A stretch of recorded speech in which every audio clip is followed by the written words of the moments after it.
Hello everyone, welcome to my channel Math Point TGT VGT.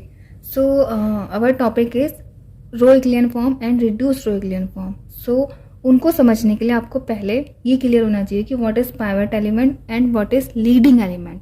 So leading element is first non zero entry of row. Okay, so एक example लेते हैं. Take a example like 1, 2, 0 and 4. Okay, in R1 में first non zero entry क्या है आपकी, that is 1. ठीक है, तो R1 के लिए आपका पाइवट एलिमेंट क्या हो गया, 1 हो गया. ठीक है, R2 के लिए क्या हो गया pivot element, 4. First non zero entry.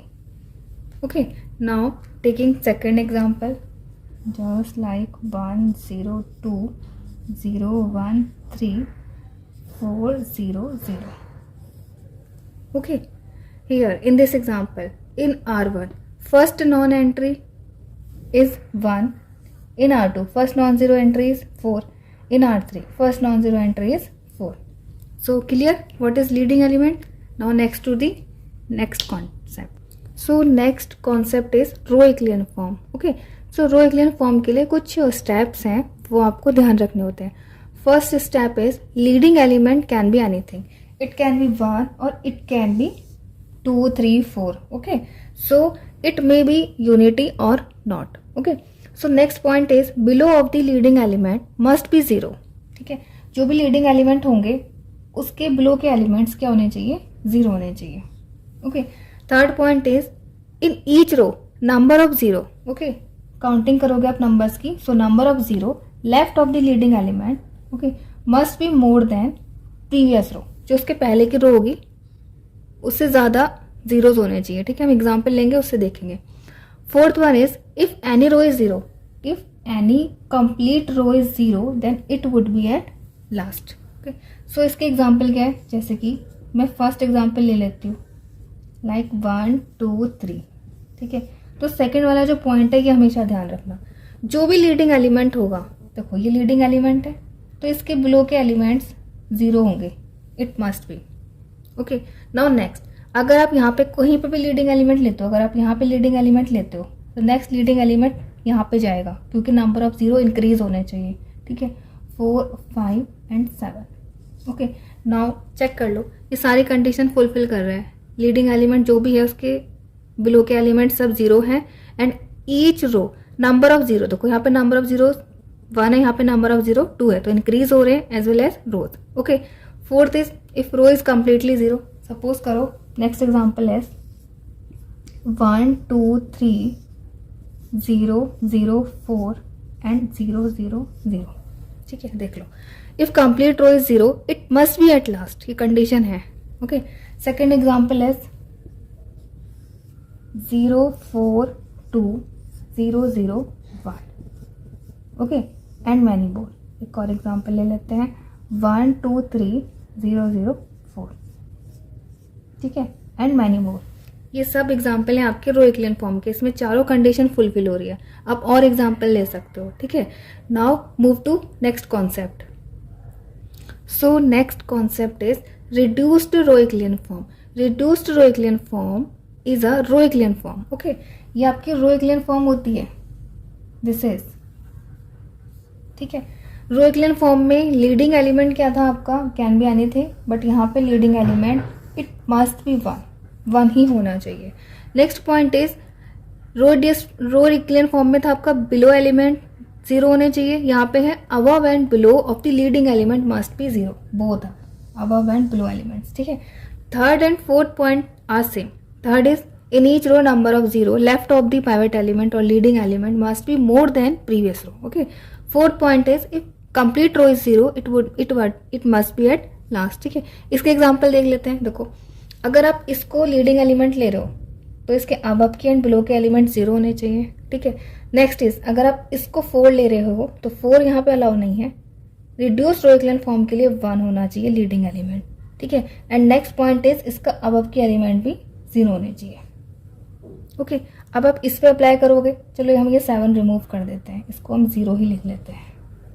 Now this is in reduced row equivalent form, ठीक है।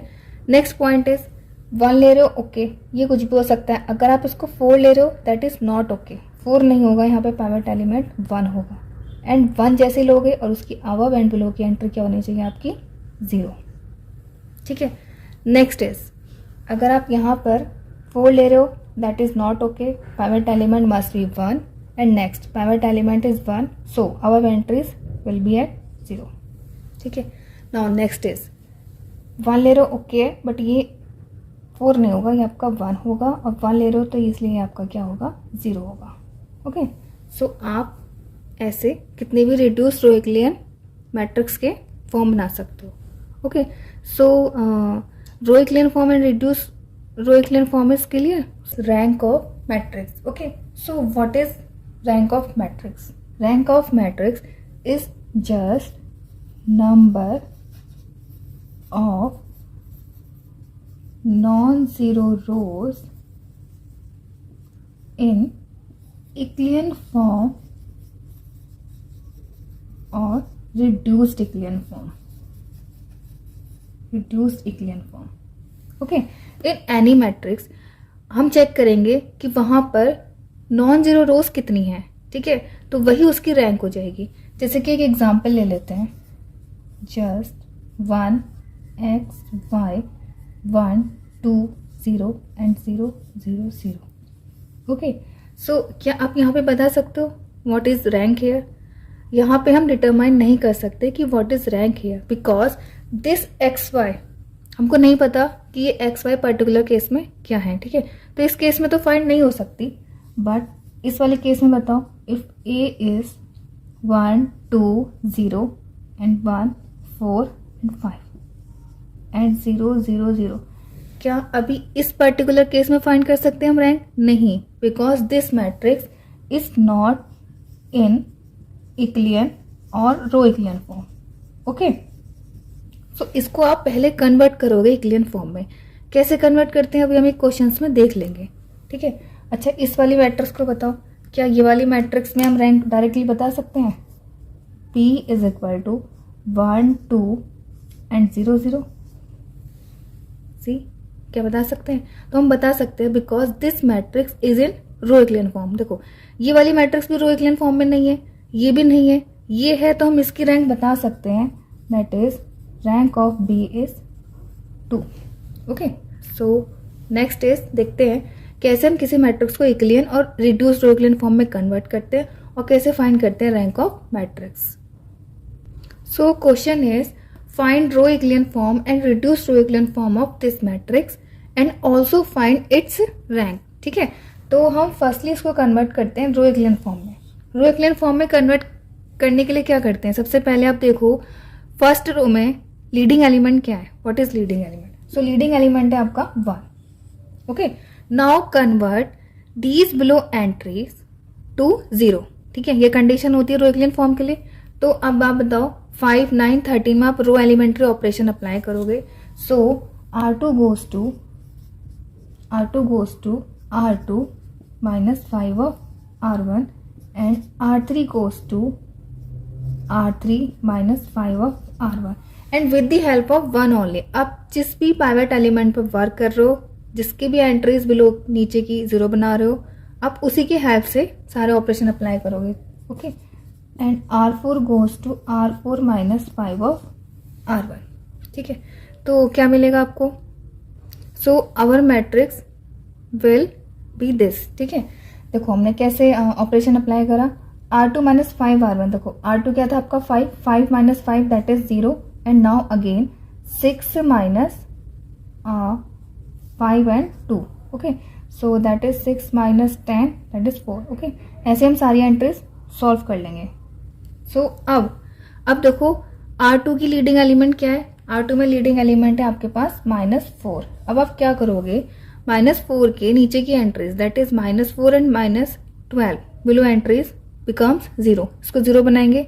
सो अब ऑपरेशन क्या अप्लाई करेंगे? अब आप ऑपरेशन अप्लाई करोगे R3 goes to R3 minus, देखो ये दोनों माइनस माइनस है, सो ऑपरेशन में आपका माइनस आ जाएगा 0 बनाने के लिए।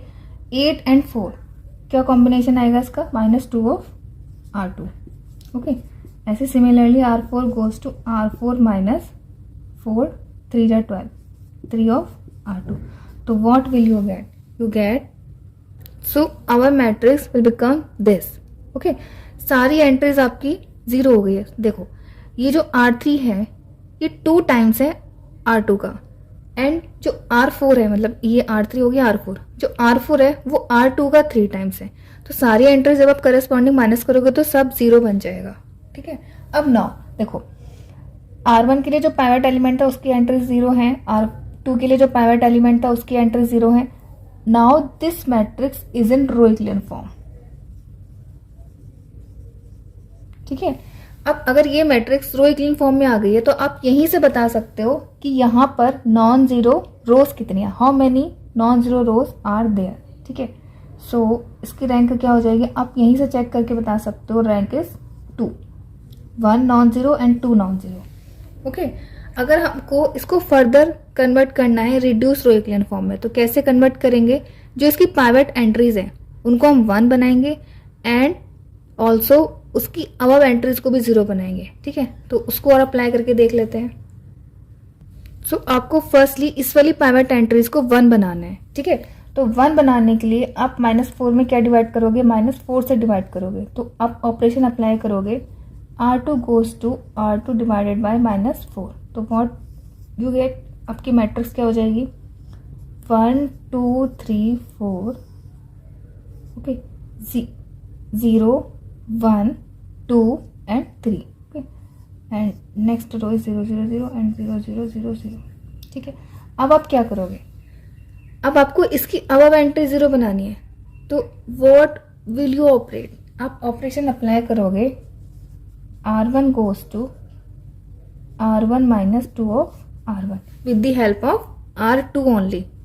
ठीक है, अब R2 की हेल्प से R1 को कन्वर्ट करोगे, R1 के ये 2 एलिमेंट को ऑपरेट करोगे. ठीक है, तो आपकी एंट्रीज क्या हो जाएंगी, बना लो. 1 0 3 -4 -1 एंड दिस इज कितना आ जाएगा आपका, -2. ठीक है, next entry is 0 1 2 3 0 0 0 0 and again 0 0 0 0. सो देखो अब ये वाली जो मैट्रिक्स है, ये मैट्रिक्स आपकी रिड्यूस्ड रो इक्विवेलेंट फॉर्म में है. रिड्यूस्ड रो इक्विवेलेंट फॉर्म में, तो जब भी आपको रैंक फाइंड करनी होगी, ठीक है, जब भी आपको रैंक फाइंड करनी होगी तो रैंक तो यहीं से फाइंड हो जाती है. ठीक, बट आपको रिड्यूस्ड रो इक्विवेलेंट फॉर्म में भी कन्वर्ट करना आ गया. आप यहाँ से भी चेक कर सकते हो रैंक. रैंक क्या है इसकी, नॉन जीरो रोज कितने हैं आपके, 2. तो यहाँ से भी रैंक क्या आ जाती है आपकी, 2 हो जाती है. तो आप today's topic is solving system of linear equations in n variables. Okay, मैं एग्जाम्पल ले रही हूँ ऑफ 2 वेरिएबल्स का. ठीक है, I am writing here the system of linear equations in 2 variables in general form. ठीक है, so what will be the equation, just like a1x plus b1y is equal to c1, and next equation is a2x plus b2y is equal to c2, and so on. We have many equations in n variables. Okay, क्योंकि system है ना, system of linear equation, यहाँ पे तो 2 ही equations है, but we have system of linear equations. तो उनको कैसे सॉल्व करते हैं वो देखेंगे. ओके, इनकी मैट्रिक्स रिप्रेजेंटेशन क्या होगा, matrix representation, matrix representation is, okay, right here the matrix of coefficient elements. ठीक है, तो कोफिशिएंट एलिमेंट्स क्या क्या है इसके, a1 b1 a2 b2. Okay, next matrix is column matrix of variables, that is x at y is equal to, this matrix is of constant terms. Okay, matrix representation is this. Now this matrix is called as capital A matrix, this matrix is called as capital X matrix, matrix of variables, and this matrix is called capital B matrix. तो आपके पास जितनी भी system of linear equations होगी आप उसको इस form में represent कर सकते हो. ठीक है, तो we have this equations, ax is equal to b. ठीक, now take the matrix which named is augmented matrix. So augmented matrix which is represented by C also, and C is A such that B. Okay, so entries is, or augmented matrix is A1, B1, A2 and B2. Next entry is C1 and C2. Okay, this is our augmented matrix. So now अब हम check करेंगे कि यहाँ से आप इन variables की values कैसे find कर सकते हो और सॉल्यूशंस के नेचर्स कैसे आते हैं. ओके, टू वेरिएबल्स में हमने पहले देखा हुआ है कि जो आपकी टू सिस्टम ऑफ इक्वेशंस है उनके जो नेचर्स होते हैं 3 टाइप्स के होते हैं. ठीक है, 3 टाइप्स में क्या क्या होते हैं. First is unique solution, second is many one solution and third one is no solutions. Okay, so we have nature of solution. Now checking nature of solution. ठीक है, first one is unique, second one is many solution and third one is no solution. Okay, तो कैसे find होते हैं ये solutions और कैसे हम इनके केसेस के बेसिस में जान पाते हैं कि यहाँ से इन सिस्टम ऑफ लीनियर इक्वेशंस का नेचर क्या आएगा. ठीक है, यहां से हम फाइंड करते हैं रैंक फाइंड करते हैं सी की. ठीक है, एंड रैंक फाइंड करते हैं ए की. आप क्या करोगे, इस मैट्रिक्स को रिड्यूस करोगे, कन्वर्ट करोगे इन इक्लियन फॉर्म में. ठीक है, तो अगर आपको किसी भी मैट्रिक्स को इक्लियन फॉर्म में कन्वर्ट करना नहीं आता है तो आप इससे प्रीवियस वाली वीडियोस देख लीजिएगा, उसमें इक्लियन फॉर्म मैंने क्लियर किया हुआ है. ठीक है, तो आप यहाँ से इक्लियन फॉर्म फाइंड करोगे, उससे रैंक फाइंड करोगे. अब यूनिक सॉल्यूशंस के लिए क्या होता है, यूनिक सॉल्यूशंस के लिए rank of this matrix A and rank of this matrix complete C वो इक्वल्स आनी चाहिए and also equals to number of variables. यहाँ पे नंबर ऑफ वेरिएबल्स कितने हैं 2, तो इस केस में आपकी 2 and 2 आनी चाहिए, तभी आपका यूनिक सॉल्यूशन एग्जिस्ट करेगा. तो यूनिक सॉल्यूशंस के लिए कंडीशंस क्या है, यूनिक सॉल्यूशंस के लिए कंडीशन है rank of A is equal to rank of C is equal to N number of variables.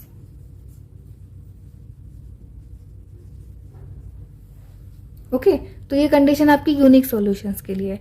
Many solutions के केस में क्या कंडीशन होती है, मैनी सॉल्यूशन के केस में कंडीशन होती है rank of A is equal to rank of C and less than is equal to n number of variables. Next is no solution. No solutions की conditions क्या होती है, when rank of A is not equal to rank of C. This is the condition of no solution. Okay, तो अब एक questions check कर लेते हैं कि नेचर कैसे एग्जिस्ट करेंगे और ये कंडीशन इट मीन्स हम यहाँ से सॉल्यूशंस कैसे फाइंड करते हैं. ठीक है, सो next move to, so question is our solve these 3 system of equation and find the values of x1 x2 and x3. So our matrix representation form is, so first matrix is our 1 minus 1 3, okay, 2 minus 1 4 minus 1 2 and minus 4. Okay, and variable is x1 x2 and x3 is equal to constant term is 0 1 and 2. This is our matrix representation of these 3 system of equations. Okay, now augmented matrix is C is equal to A is to B. Okay, तो लिखो 1 minus 1 3 0. Now second row is 2 minus 1 4 and 1. Third row is minus 1 2 minus 4 and 2. Okay, अब हमको इसको इक्लियन form में convert करना है इस वाली मैट्रिक्स को. तो ऑपरेशन अप्लाई करो, R2 goes to R2 minus 2R1 and R3 goes to R3 plus R1. So matrix will B कितनी हो जाएगी, फर्स्ट रो ऐसे ही रहेगी, ठीक है। नेक्स्ट एलिमेंट ये 0 0 हो जाएंगे, इसको सॉल्व करो, -1 हो जाएगा, ये हो जाएगा आपका -2 0 1, ये हो जाएगा आपका 1 -1 और 2, आपका 2 ही रहेगा, ठीक है। तो ये मैट्रिक्स आ गई आपकी, okay. So first pivot elements के बिलो की एंट्री 0 हो गई। आपके पास नेक्स्ट पाइवट एलिमेंट है ये, अब आपको इसके बिलो की एंट्री 0 बनानी है, तो आपको ऑपरेशन अप्लाई करना है, R3 goes to R3 minus R1 R2। So matrix is 1 -1 3 and 0, R2 भी सेम रहेगा, 0 1 -2 and 1, R3 convert to R3 minus R2, तो 0 0 -1 + 2 2 -1 1 एंड 2 -1 अगेन 1, ओके। अब देखो ये आपकी यहाँ से लेके यहाँ तक A मैट्रिक्स है और यहाँ से लेके यहाँ तक आपकी C मैट्रिक्स है, ओके। तो अब नेचर तो हम बाद में देख लेंगे, पहले इनके सॉल्यूशंस फाइंड करो। और आप हाँ नेचर भी डायरेक्टली बता सकते हो। देखो what is the rank of A, rank of A कितनी है, नॉन जीरो रोज कितनी है 3, and rank of C also 3, and number of variables is 3, ठीक है। तो यहाँ से यूनिक सॉल्यूशंस हो जाएंगे, तो आपके पास ये वाला केस बन जाएगा यूनिक सॉल्यूशंस का। देख लो आप, rank of A is 3, number of rank of C is 3 and number of variable is 3, तो यूनिक सॉल्यूशन होंगे। अब सॉल्यूशंस कैसे फाइंड होंगे, कंपेयर करो। जैसे आप इक्वेशन से मैट्रिक्स रिप्रेजेंटेशन बनाते हो, अब आप मैट्रिक्स रिप्रेजेंटेशन से इक्वेशंस बनाओगे, ठीक है। तो कैसे फाइंड करोगे, देखो इसका कोफिशिएंट, ये किसका कोफिशिएंट था x3 का, सो x3 इज इक्वल टू 1, ठीक है। नेक्स्ट ऊपर वाली रो पे आओ, so x2 minus 2x3 is equal to 1, ठीक है। x3 की वैल्यूज पुट कर दो, ठीक, ये उधर हो जाएगा, तो x2 इज 3, ठीक है। नाउ अब फर्स्ट इक्वेशंस को इक्वेशन फॉर्म में बनाओ, फर्स्ट वाली रो को, so x1 minus x2 plus 3 of x3 is equal to 0, values put कर दो, x1 minus x2 is 3 plus 3 into 1 is equal to 0, cancel out हो गए, x1 इज 0। तो ये आपके सॉल्यूशंस आ गए, ठीक है। अगर आप इन इक्वेशंस को, मतलब इस वाली मैट्रिक्स को रिड्यूस्ड फॉर्म में कन्वर्ट कर दोगे तो सॉल्यूशंस डायरेक्ट आ जाएंगे। देखो कैसे डायरेक्ट आ जाएंगे, ट्राई करते हैं इसमें। सो ये मेथड तो हो गया आपके पास फ्रॉम रो इक्लियन फॉर्म। अगर आप रो इक्लियन फॉर्म में कन्वर्ट करते हो तो वहां से सिस्टम ऑफ इक्वेशंस ऐसे फाइंड करते हैं, हमारे पास इक्वेशंस बनती हैं 3। अगर आप इसी को रिड्यूस रो इक्लियन फॉर्म में कन्वर्ट करो और वहां से सॉल्यूशंस फाइंड करो तो वो एक अलग मेथड है और उसका नेम भी अलग है। इस वाले मेथड का नेम है गॉस एलिमिनेशन मेथड। और अगर आप अपनी ऑगमेंटेड मैट्रिक्स को रिड्यूस रो इक्लियन फॉर्म से कन्वर्ट करके करते हो तो उस मेथड्स का नेम है गॉस जॉर्डन मेथड, ठीक है। उसको भी देख लेते हैं कि क्या है, ठीक। तो अब आप देखो ये आपकी क्या है, सेकंड पाइवट एलिमेंट, इसकी अब आप एंट्रीज को 0 बनाओगे तो अब आप ऑपरेशन क्या अप्लाई करोगे, अब आप ऑपरेशन अप्लाई करोगे R1 goes to R1 plus R2, तो आपकी मैट्रिक्स क्या हो जाएगी, ना लेते हैं 1, तो ऐसे ही रहेगा रिमेनिंग। देखो -1 एंड 1 कितना हो गया 0, 3 एंड -2 कितना हो गया 1, ठीक है। एंड इधर 0 एंड 1 कितना हो गया 1। Second row is same, 0 1 -2 and 1, ठीक है, 0 0 1 एंड 1, ओके। अब हम क्या करेंगे, next pivot element is our this. अब इसकी अब एंट्रीज को 0 बनाएंगे, ठीक है। तो हम यहाँ पे क्या ऑपरेशन अप्लाई करेंगे, R1 goes to R1 minus R3 and R2 goes to R2 minus plus 2 of R3, ठीक है। सो मैट्रिक्स विल बी 1 0 1 1, नहीं ये तो चेंज हो जाएगा, ठीक है, चेंज करते हैं। तो -3 ये तो सेम हो जाएगा, ये आपका 0 हो जाएगा एंड 1 - 1 इज 0, ओके। अब नेक्स्ट रो चेंज करते हैं, देखो ये 0, इसमें ऑपरेशन अप्लाई करोगे 0 -2 एंड 1 के साथ ऑपरेशन अप्लाई करोगे तो ये तो 1 है एंट्री 0, और यहाँ पे देखो 1 + 2 that is 3, okay. Next row is same ही है, उसमें हमने कोई ऑपरेशन अप्लाई नहीं करा है, ठीक है। तो देखो अब ये आपकी रिड्यूस्ड में कन्वर्ट है, रिड्यूस्ड रो इक्लियन फॉर्म में कन्वर्ट है। जब जैसे ही रिड्यूस्ड रो इक्लियन फॉर्म में कन्वर्ट हो जाती है ना, तो यहाँ से डायरेक्ट वैल्यूज निकलती है, डायरेक्ट वेरिएबल्स की वैल्यूज फाइंड होती है। देखो आप कंपेयर करोगे, that is x3 is equal to 1 and x2 is equal to 3 and x1 is equal to 0। तो यहाँ से आपके system of equation x1 x2 x3 direct find हो जाते हैं, ठीक है। दैट इज क्या है आपके पास सॉल्यूशन 0 3 एंड 1, ठीक है। तो जहाँ पर आप अपनी ऑगमेंटेड मैट्रिक्स को, तो आपके पास 2 मेथड्स हो गए हैं, ठीक है। तो first method is Gauss elimination method, ठीक है। तो अगर आपको सिस्टम ऑफ इक्वेशन सॉल्विंग करने के लिए आए by Gauss elimination that method, तो आप इस वाले मेथड्स पे जाओगे, that is Gauss elimination method. It means आप अपनी सी को कन्वर्ट करोगे रो इक्लियन फॉर्म में, देन फाइंड द सॉल्यूशंस, ठीक है। Second method is Gauss Jordan method. Gauss Jordan method में आप अपनी सी को कन्वर्ट करोगे, ऑगमेंटेड मैट्रिक्स को कन्वर्ट करोगे रिड्यूस्ड फॉर्म में, देन फाइंड द सॉल्यूशंस, ठीक है। तो हमारे 2 मेथड्स कंप्लीट हो गए, solving system of equations by Gauss elimination method and by Gauss Jordan method, ठीक है। So Cramer's rule, okay. So what is Cramer's rule? Cramer's rule is used for solving system of linear equations in n variable, okay। so इससे पहले हमने video में system of equation solve करना सीखा था by Gauss Jordan method and elimination method, ठीक है। तो आज हम एक और मेथड सीखेंगे क्रैमर्स रूल, ठीक है। So what is Cramer's rule? So we have system of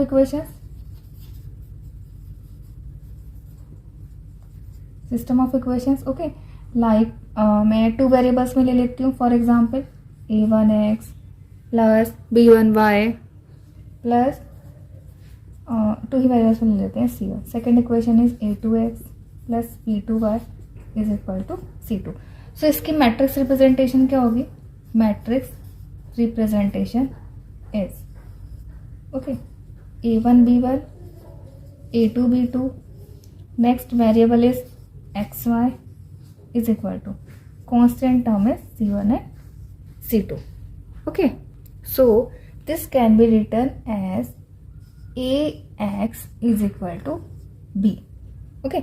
so what is a is this, x is this and b is this matrix, okay। so now Cramer's rule is applicable only if a का determinant of A that is delta is not equal to 0, okay. So what is delta? Delta is just only determinant of ए।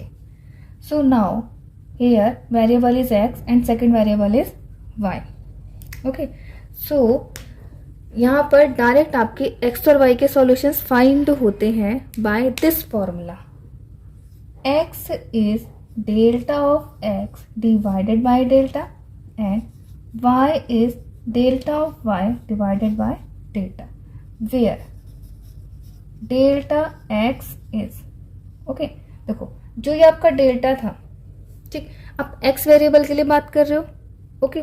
तो x variable के ये coefficient होते हैं and the constant term is c1 and c2। For delta x आपको ये a1 a2 column and c1 c2 column replace कर देना है। So delta x is c1 c2 and remaining columns are same b1 and b2, okay.